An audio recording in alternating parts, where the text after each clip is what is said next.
inspire the men and women who direct the nation, that they may guide us wisely and well. And so their 5 years of service to the people of the Turks and Caicos begins.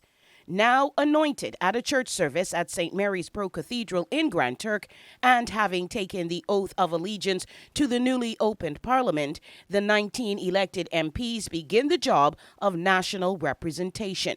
It follows a massive victory at the polls on February 7th for the Progressive National Party led by Honorable Washington Misick, who is serving for a third time as leader of the country. This time it's a back-to-back victory for the soon-to-be 75-year-old who celebrates a birthday in March. His team's plan for this term in office laid out by the UK-appointed governor, Her Excellency Dileeni Daniel-Selvaratnam, in the throne speech.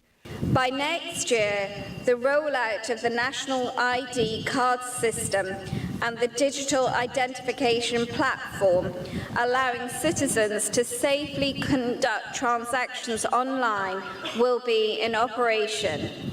Crime fighting will get more money, more officers, more regional help, and more units, including a Marine patrol for Grand Turk. Airports, including the beleaguered Howard Hamilton International in Provo, will be enhanced, and the housing crisis is also addressed in that speech.